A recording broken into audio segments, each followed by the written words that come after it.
Hello, futurists. Thanks for joining RPGs with DBJ. I am, of course, DBJ, Davarian Jackson, and today is Eclipse Phase Friday, no matter when you're watching this. And today's subject, we're going to talk about immortality versus promortality, or even considered amortality. So let's dive into what does that mean. Well, in a futurist, post-human, transhumanist ideal, we have the idea of becoming immortal. Essentially, with the idea of having cortical stacks, your brain being able to be uploaded, we have the ability to live lives to the point that we are practically immortal. Not that everyone would choose to live in a biological body. Maybe people would choose to live in a synthetic form, or exchange their bodies as they get older, or there may be anti-agathics, life extending drugs, nanotechnology, uh, uh, legging used through cloning or 3D printing to extend life long beyond what we know. But in many ways, with the combination of technology and just good old fashioned willpower, immortality is not very far away in and around uh, not just the game Eclipse phase, but the idea of transhumanism. So on the other spectrum, we have amortality, or pro-mortality, I suppose, as I may rename this. And if you decide to go ahead and Google amortality, a lot of that refers to a more mystical sense. So we have to define it. And in a mystical sense of defining amortality, it refers to beings that were never alive in the first place, such as like angels and demons, or other dimensional beings, or even some weird form of it. But we're talking about humanity, and from humanity's point of view, from a technological point of view. Some would consider maybe an AI, or a rogue AI, or AGI, artificial general intelligence, to be an immortal. But I'd like to bring up the idea that there's a there is a cultural significance in wanting to pass on, in wanting to die, in wanting to not live long past one's age, and that there may even be complications with having such an extended lifestyle, having such an extended lifespan, that the human brain, or at least the pre transhumanist brain, may not be able to comprehend the idea of living 500 years, 1,000 years, 10,000 years, 100,000 years into the future without ascending in some form. And of course, all this talk, we've got to put it into practicality. How do we use it in a role-playing game? So immortality, living forever in a practical sense. And then amortality, or pro-mortality, is choosing not to live forever. All right, so first, let's talk about some complications with living forever. Well, one thing is you have to have the means to live forever. So if much of humanity, like 90% of humanity, has a cortical stack in the setting of Eclipse phase, in which there's like a DVR, a black box in the back of everyone's brain. Sometimes it's been referred to as being like the size of a grain of rice, all the way up to if you take a look at the show Altered Carbon, their cortical stacks are like a sliver of vertebrae, or maybe the soft tissue between the vertebrae, and so you can actually hold it in your hand. It's like a little disc, and that controls the sum total of all your experiences in one digital form, and that can be removed either forcibly or after an accident. Your body dies and then can be reinserted in something else. So that makes you practically immortal. Also, there's the idea of having your cortical stack placed into a synthetic body, and that synthetic body could be like an example would be like the Terminator or something. Your brain, your program is inside of a mechanical body that walks around, and you use that, and you could skin it with like fake skin, or you could be in a mechanical body that doesn't look human at all. And of course, you could have your cortical stack just run into a computer, and then you could just live in a virtual reality, and or manipulate drones maybe outside of your body, or using telepresence or teleoperation to control other mechanical things. But again, you're living for a very long time. So it brings up the question in my mind that in our own mortal presence today, in present day, we don't think about certain things because of our lifespan. So an example would be, we don't consider the earth falling into the sun as something that relates to our lifespan. We don't consider being killed by intense radiation from, you know, multiple stars, like, I don't know, quasars or supernova or such. Vince, what's going on there, man? Yeah, just talking about immortality and science and amortalism or promortalism. But we don't consider our lifespans when it comes to maybe a hyper radioactive or gamma waves coming from the center of our galaxy in 50,000 years, 100,000 years, wiping out life on our planet, because we don't have an extended lifespan. The idea of Earth being impacted by an asteroid may be in the public consciousness if we live 500 years, 1,000 years, 5,000 years, 200,000 years. The chances of a cataclysm affecting you increases because you are alive long enough for those cataclysms to happen. And so at some point, there comes the question, if we live forever, we really can't live here forever. We could not live on Earth for 500,000 years or 1,000,000 years or 80 million years with immortality being around being practical and having the threat of death being around the corner as a prospect. So then how long, let's see, Vincent Shine says, the question if immortality would be desired is super hard to answer. Well, there are a lot of old people who would want to die. It is usually because of bad mental or physical health. So what if you could stay fit forever? And also, we today think of ourselves as our bodies age, our mental faculties age as well. But if our physical form could stay fit, for example, if we could just replace it or keep it alive, or replace the parts that are getting older, maybe like using clone bodies and then harvesting the organs off of those clone bodies, or just replacing the old body, disposing of the old body, getting your cortical stack removed and placing it in a new one. What happens to the mind? Does the mind age? Is that a form of a biological function, such as like Alzheimer's or dementia?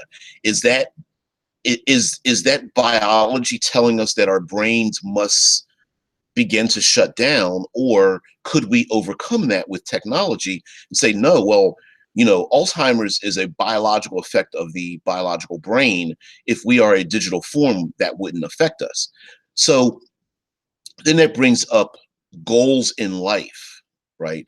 So if you could live forever, would that make you more apt to say, learn 28 different PhDs, or would that mean that people would become bored in life and figure, well, I've got 8,000 years to learn one skill. There's no big rush. Um, Vincent says, do we take it as a given that the process of using shells and dividing the mind and body is flawless? So it has no inherent ill effects doing that? Because in real life, it's hard to separate mind and body, even as a concept. And even if we could separate our minds and bodies, are we, is there an intangible, or, well, it doesn't necessarily need to be intangible. If you were to place your mind in another body, let's say a synthetic body, um, is there a tangible or intangible residue that comes from living in that body? So, for example, being in a 98-year-old's body gives you a certain view of life. Is there a physical, biological reason why you are looking at life differently than if that person then becomes in a very healthy 20-year-old's body? Now, does there, not only does their outlook change, but is there an actual physical change to their psychology because of the age of their body? Like, is there an imperative for them to I don't know, have a second wind at life, or such? Yeah, Jared says even ooh, why is this? It's different. Okay. Jared says even evening DBJ. I imagine we don't have a good reference. Immortality is like how kids want to become adults. It's very tinted by our limited experiences. And yes, very, very hard to imagine ourselves as being immortal, simply because, like a child, when we get older, before we've left high school or left grade school or whatnot, we think the world, like, that's our entire world. And as we get older, our world expands and we learn more things. I mean, is there the chance that our minds might become ascend to acquire and encompass bigger and more important aspects in our lives, and that the mundane portions of our lives become less important? So, in other words, a child in daycare or kindergarten sees their world in like a 20-foot box, right? Whatever I can see and touch and feel is important to me, and everything outside of that isn't important. And then we get older, and then we learn that our neighborhood is bigger. And if I could ride my bike to my best friend's house, that's great, but I don't really think much further than that. And then at some point, we go even beyond that. And so now, are the petty concerns of like social interactions, do they become less important as we get older and our experiences expand? Yeah, Christy Rand, what's going on? She says it depends on one's psychological point of view. Vincent even says maybe even apathetic, so he doesn't have to care anymore. Like, lots of his emotions died off long ago to keep himself sane. We don't know. This is a strange thing to say, but imagine if our brains and our entire psychology is a cup of water. Is there a chance that we can overflow it too much, that some of it has to go to make space for something else? Um, you, you know, um, it's a very bizarre kind of idea of if we could live forever, are we going to lose one thing for something else? Vincent says it would be super interesting to hear what people in the middle ages would think of people who are 90 years old, since they died at 30 and 40 usually. Okay, here's a perfect example. We know in history that some of the greatest minds, artistically and scientifically, created things when they were extremely young. Some people created great works of art and poetry in their 20s and died off. Some people were great masters of industry and they became, great CEOs at 25 or something. And in our lifetime, we're thinking like, 25, this guy, made a major corporation, there's no way I could do that. But is that a matter of our lifespan? If we only live to 45, the imperative to start our life early at 17, 18, 19 is important, because we're essentially half dead already if we live to 40, 45. We go to 90, the imperative is, I've hit quote unquote middle age. I'm 47 years old. That means I've hit the middle mark of my lifespan. So if our lifespan goes to 400 years, is 200 middle age at that point? And if would we rethink of what we consider to be adolescent, middle age, and getting older? Christy Rand says, so if I was male instead of female, some of my perspective would be changed as well. As the quote, who I am, or maybe who am I? Do you mean by that? So yeah, it's. I mean, would we have a different? Would we measure our? Is the imperative to get life started less important if our age expands out? Or will we just reset ourselves, like by 100-year increments, maybe? Hey, I'm going to start my life over again after I've hit my, birth 101, to go to 200, and then 201 start like a third lifestyle or something. Vincent said, wouldn't this sooner or later become a problem of limited brain capacity? You can only store so much data in them. If you would cram hundreds of years of experience, is there something that has to go? Right. We may come to the point where our brains are like DVRs, like a security cam DVRs, right? It kicks out the old stuff, and then we go to the new stuff. And I know for a fact that there's plenty of things that I've forgotten in my past. If we live 200, 300 years, are we going to forget the last 100 as, completely forgetting our childhoods, and we can only rewind our capacity backwards? Or is it just tied to our emotional content?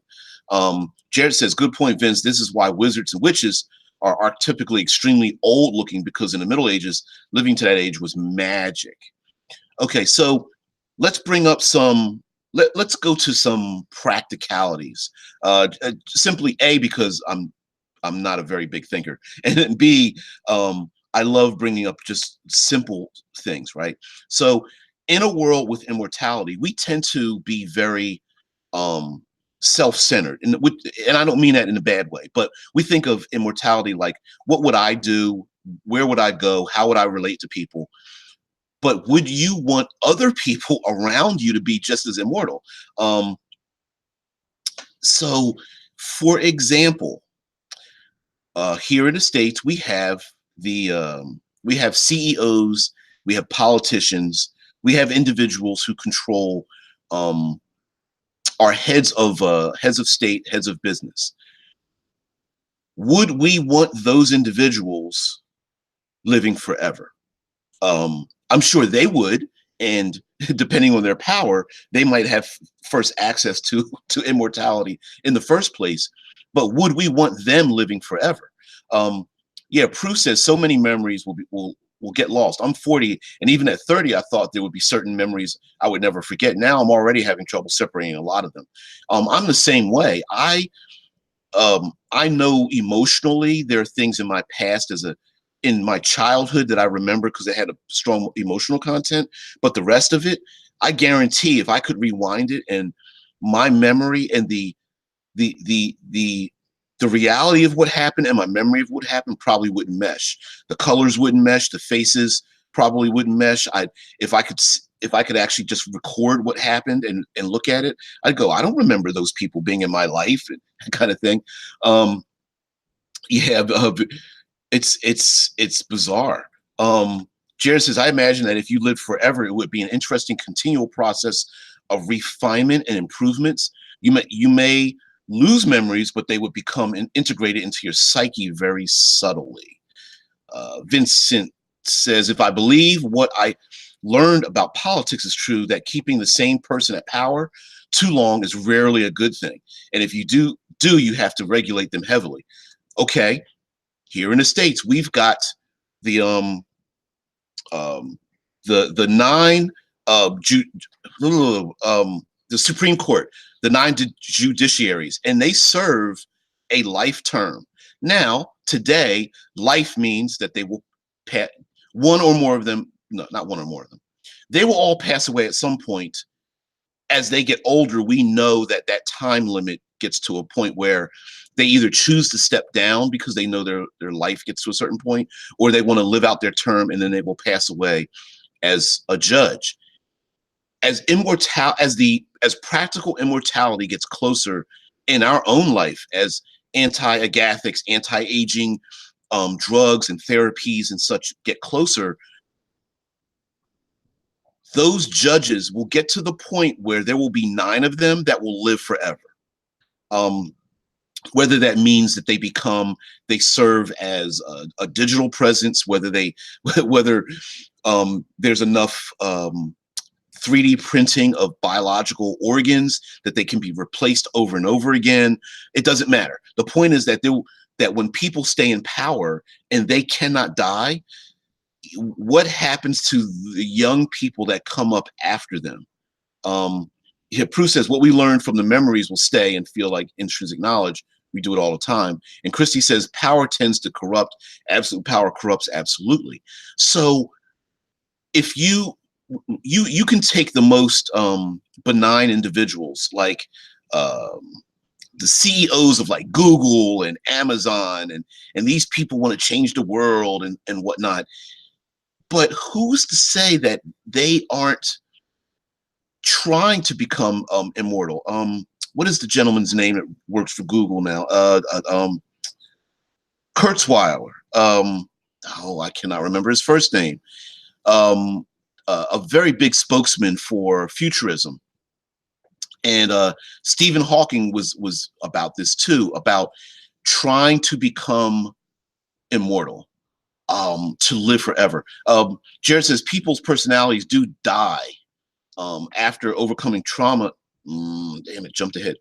There we go. People die after experiencing extreme trauma, and after overcoming that trauma, they rebuild themselves to better cope with future tragedies.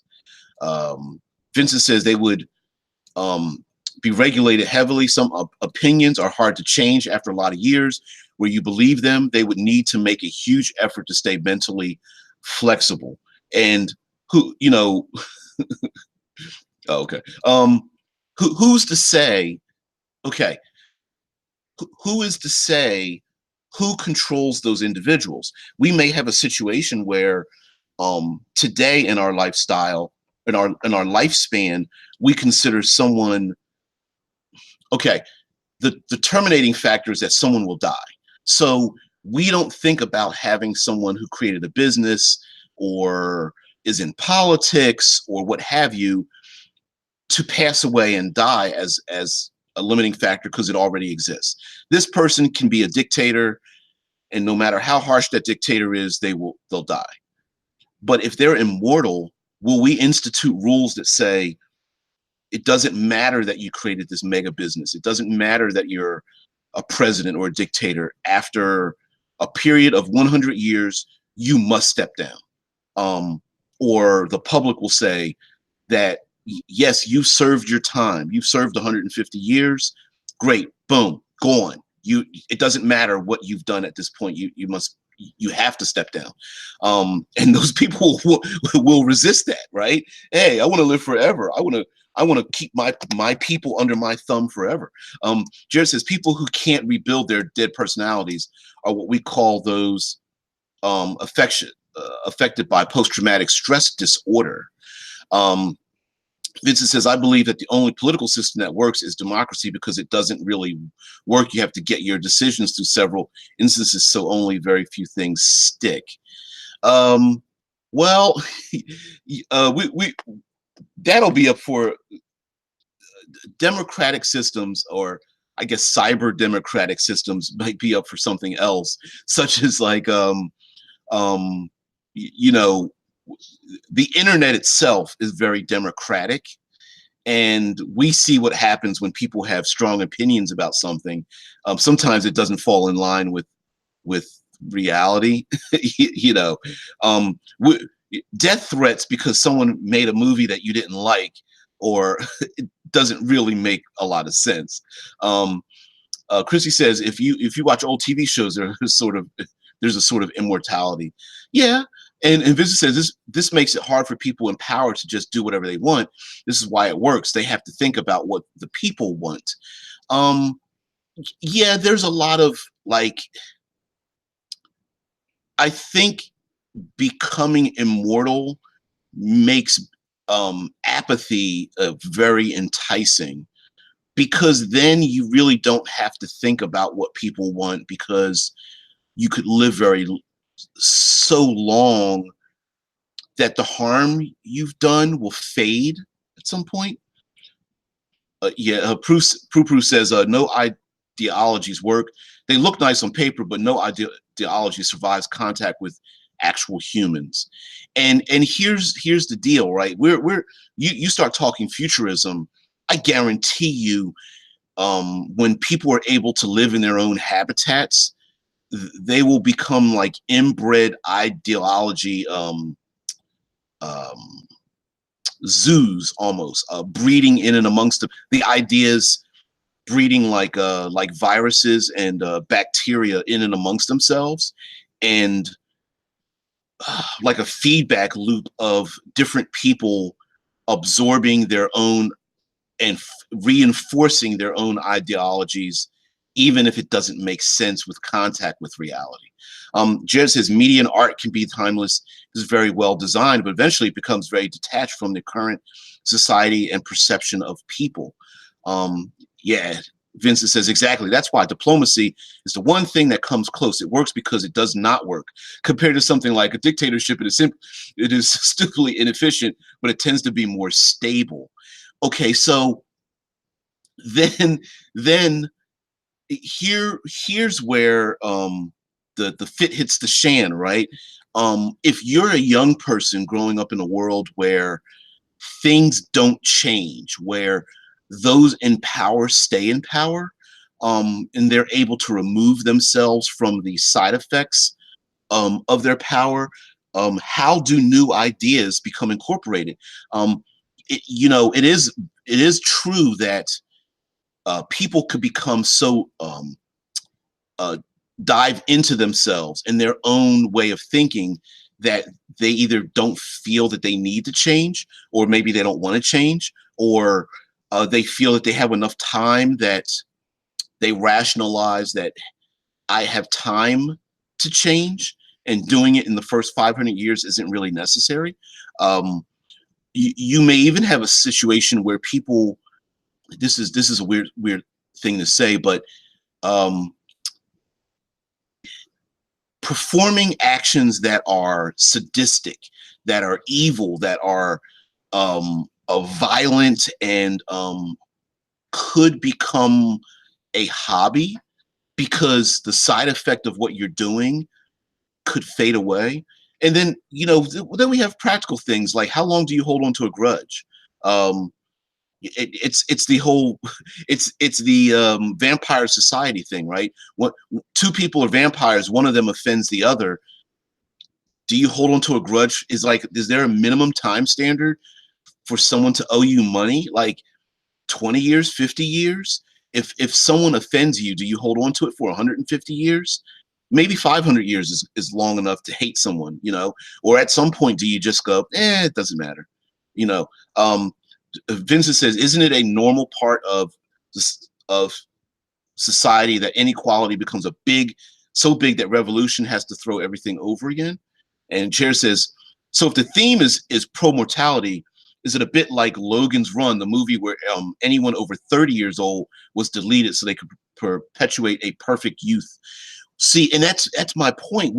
Would there come a point in time where immortality doesn't work, and there would be a class of people who are pro-mortalist, where they say, you know what, we will only live 200 years, and at that point, time to let the new people show up. Do what you can to get things done. You've got 200 years. That's it. And doesn't matter how healthy you are. You're healthy from age, I'm just making this up, age like 15 to age 387, and then at the point the person just says, you know what, I'm going to step off. It may not be considered, it may not be considered suicide any longer. It may just be a choice. Like, you know what? Life's been good. I'm 426. I'm done. You guys take over. Yeah, Tesla Rangers is mandatory retirement, right? Vincent says, yeah, the typical Methuselah who is so afraid of conflict or dies for good, they hide in their mansions with small armies protecting them, only writing letters or playing chess with their buddies. Hey, if society says you've got 300 years to do what you want and then you're out, there may be people who will hide away and go like Logan's Run. It's like, hey, I'm not giving up my life. You guys do your own thing. I'm having too much fun. I don't want to die, and it's a strange, weird kind of thing to think that in our own life, we think of dying as like the terminal end of our life. Often we have loved ones, friends and family and people that are important in our lives, important artists and such that have impact people's lives. And when they're gone, we're like, oh man, they'll never create a great masterpiece. This person will never have this effect on my life. I miss them so much. Whereas in the future, we may be, the strange thing to say, that may be the most joyous part of the end of our lives. Like, wow, this person created something amazing. It will live forever because they're choosing not to create any longer. Vincent says, what about everyone above 200 years old cannot have a position of actual power, but has to work as advisors only? It's possible too. I mean, that's a perfect option. Like, hey, you get 200 years in power, then you step down, you hand the reins over to someone else. So you get a special status as a teacher or a sage. Yeah, we often we often think of older people as being like wise, but they're frail. So what happens, maybe they become these great instructors or teachers to pass on their knowledge without having power. But let's dive a little dark. We gotta hit the dark spots, right? Let's think about life in prison. We think of the death penalty as sometimes being worse than life in prison. But does life in prison become a much harsher punishment than death when immortality is a perpetual thing? So, when someone commits a crime, usually we assign a time standard to that punishment. Oh, this person stole something, committed a felony, robbed some people, so we're going to put them in jail for 4 to 12 years as a punishment. When people live long, is there a chance that we would then rethink time punishments? So would theft increase? Is a felony of robbery and theft a 50-year punishment? And okay, in this talk, yes, there's like the possibility of editing minds, and there's plenty of other technology that would exist in transhumanist future. But okay, Vincent says, wouldn't they just store their brains somewhere? Why waste actual space and resources? Maybe building a virtual reality for them. You could even let them experience time differently. 100 years of prison in 1 hour. That's the thing, right? If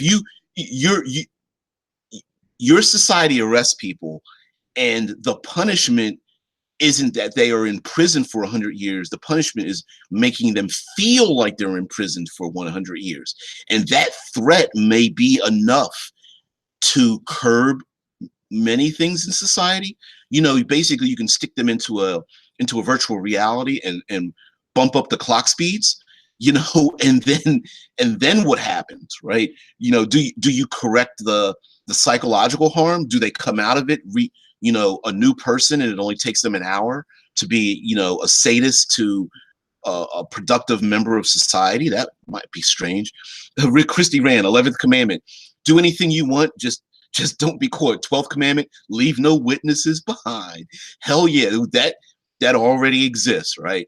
But in a world where things can be uncovered very easily, I mean, oh, like, you know, death death penalties might actually be, people may want a death penalty if they're caught, because with virtual reality and being able to change up and down the speed of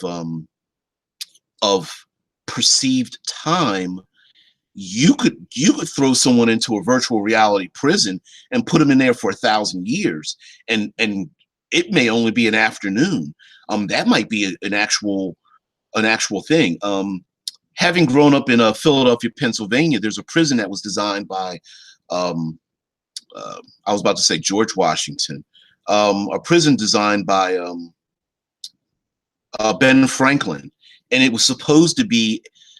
He designed it as one of the most humane prisons, and come to find out that it didn't work, because every prisoner was in solitary confinement. They had their own place to grow a garden. They could walk outside. They were given as many things to engage in and around themselves, to occupy their mental faculties, and it still drove them insane because they didn't have any social contact with people. But Vincent says, interesting question would be, why would you be pro mortality in a world like this? Religion would be the easy answer, but what about other practical reasons? Okay, so an example would be that, okay, here's the strange thing.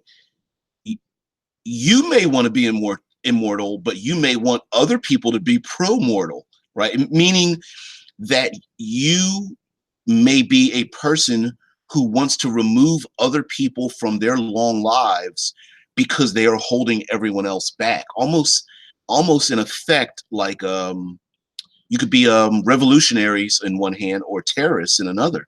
That you're fighting to remove people from power, not for any reason that they're good or evil, but because they are in power in the first place, and they're not allowing other people to take over, whether they're politicians, educators, people who make decisions, masters of industry, those leaders of industry say, hey, wait a minute, they got to go. This is, you can't stick around forever. Vincent says, obviously, Prue says maybe the true death becomes an actual sought after wear, the guarantee of dying and never getting re-sleeved. And who's to say society doesn't say that you must live forever, right? We put fluoride in the water to keep people's teeth okay.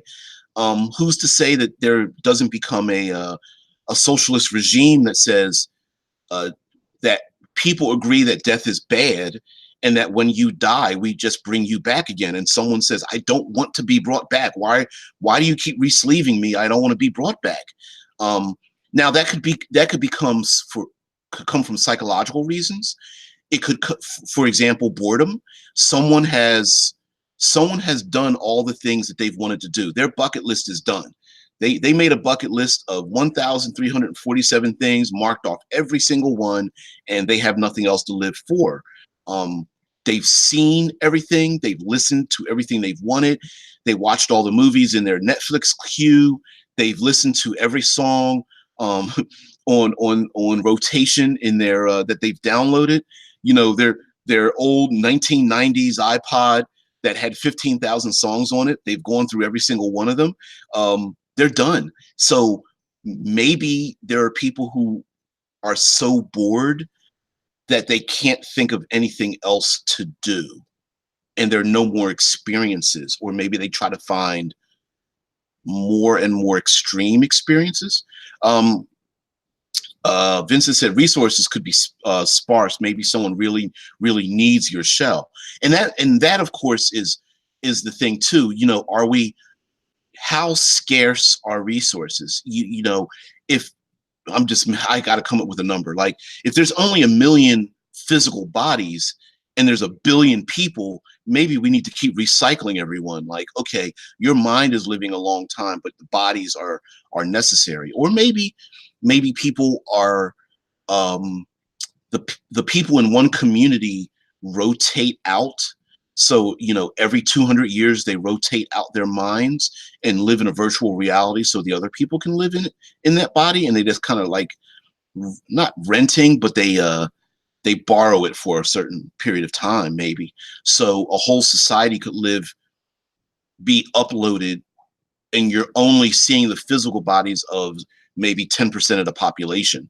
Um, Vincent, or maybe there's even a reward for dying for good. So there's a new space for other people, and they don't have to allocate resources to keep you alive. Population explosion. Of course, we're assuming that people are still giving.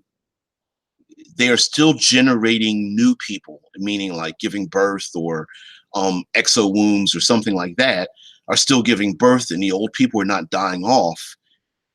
Population problems are a big thing. That's Soylent Green. Hey, it's made out of people.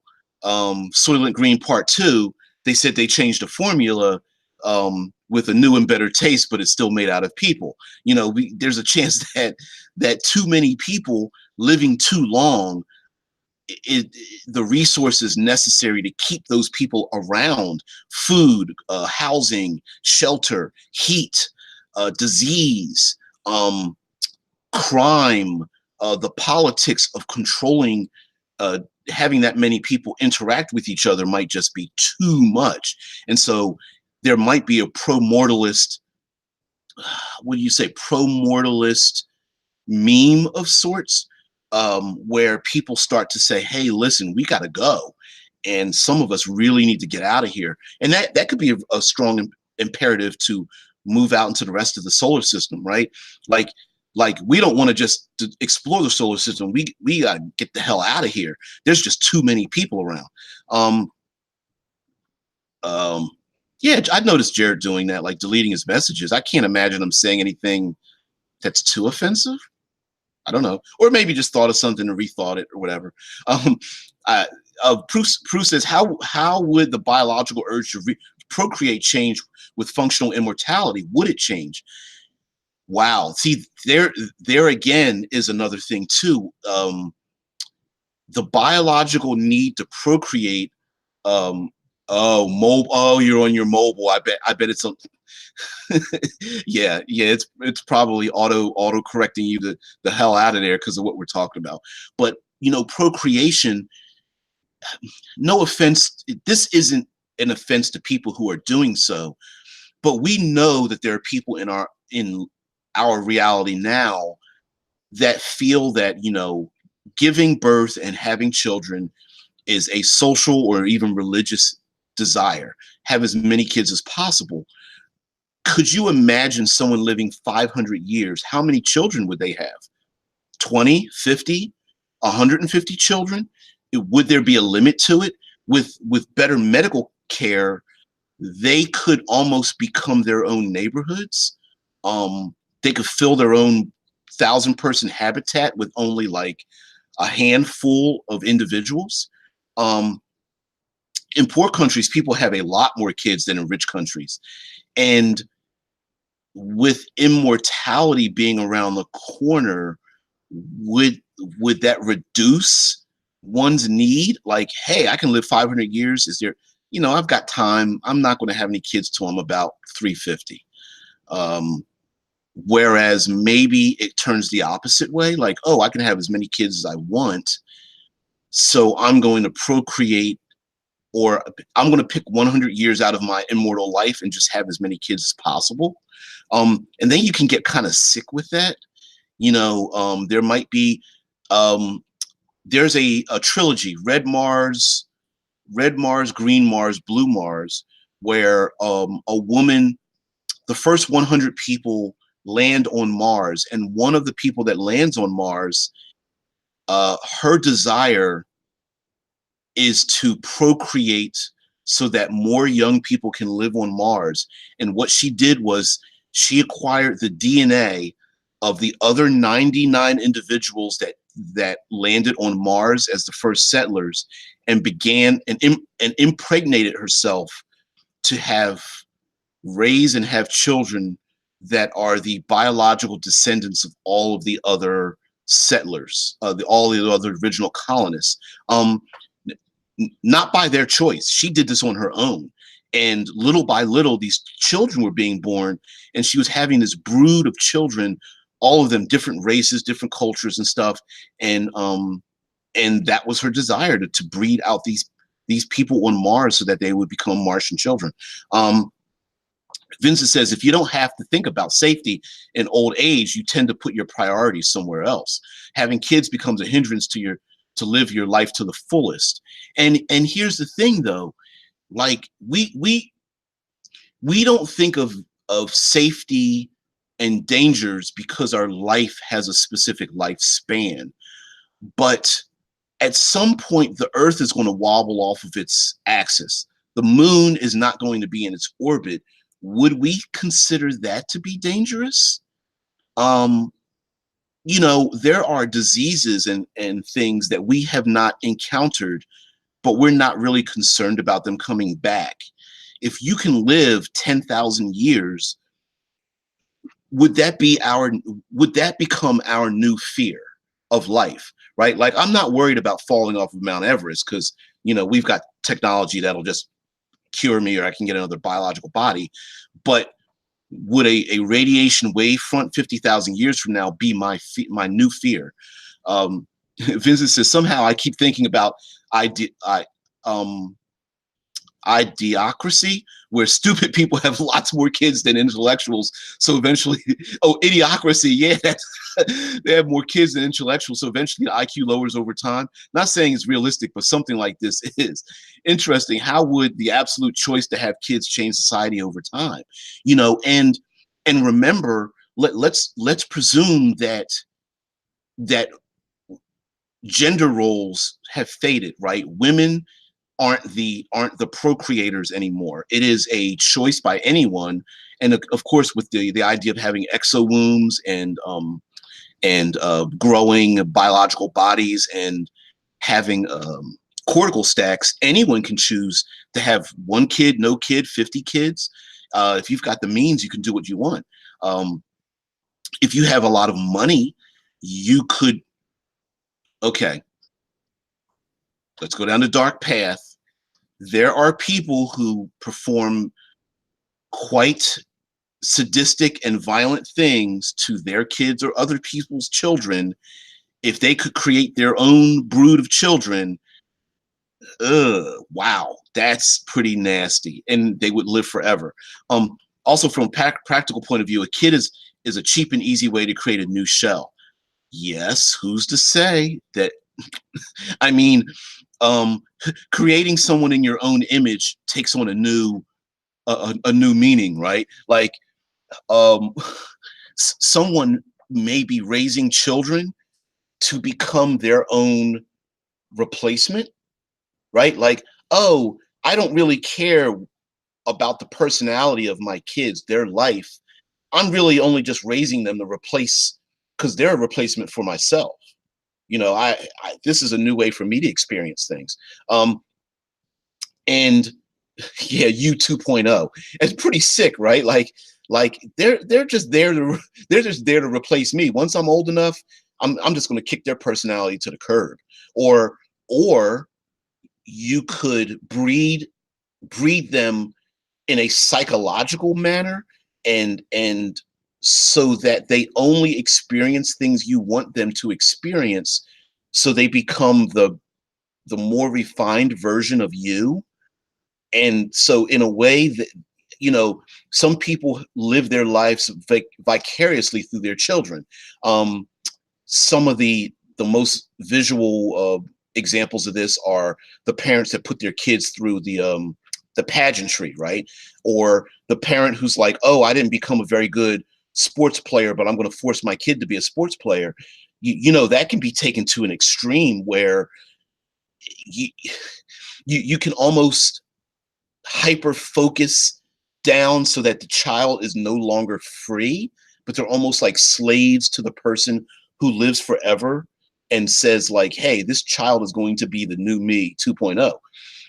Or maybe you raise them to be your slaves and later stick them in synthetic bodies.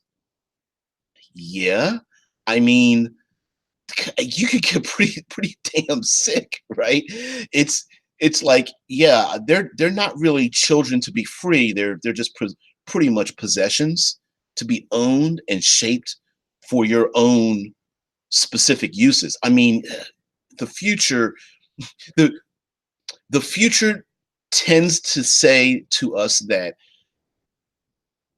along with the goodness that people can do with high technology, the more evil people can become. I can't I cannot imagine that with technology, dictators would not abuse this. You know, their own children are going to be them 2.0. Absolutely. They are not going to let randomness raise their kids if they can just stick them into like virtual realities or something.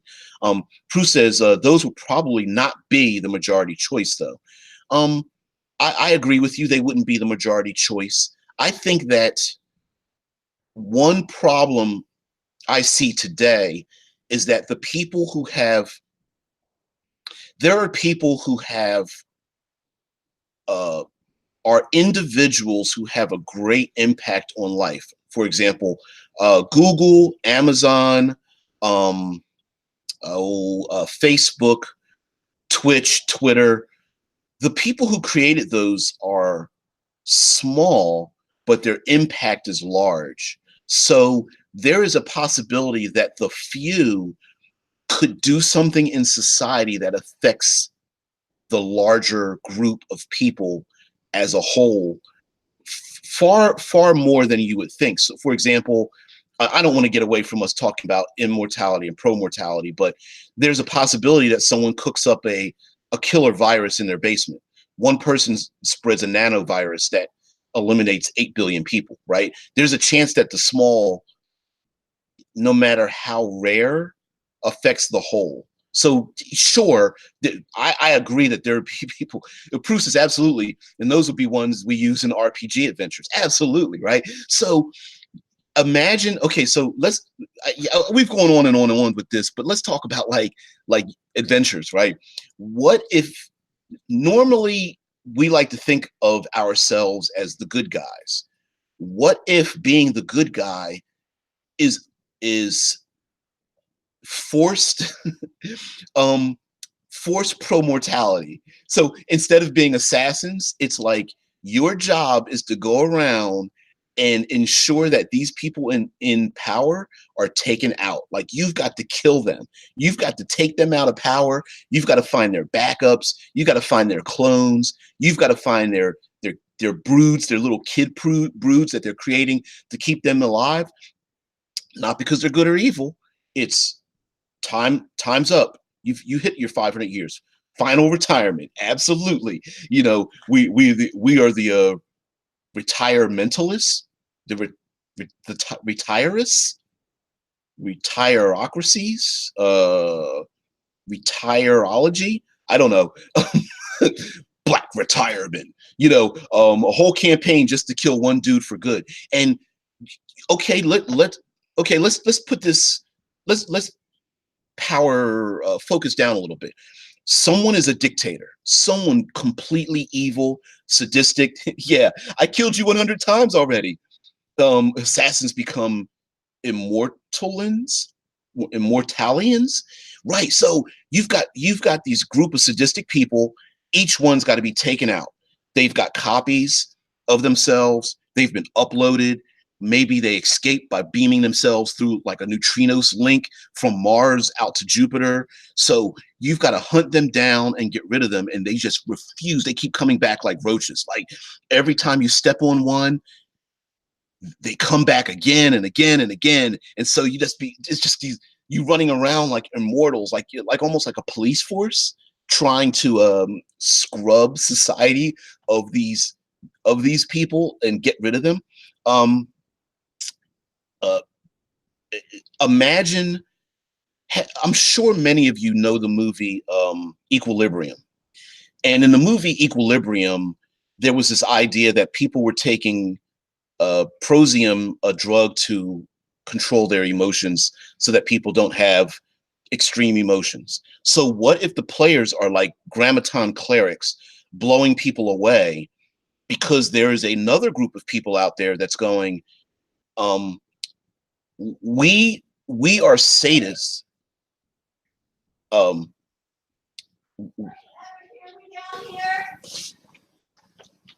oh, sorry guys, hold on for just a minute.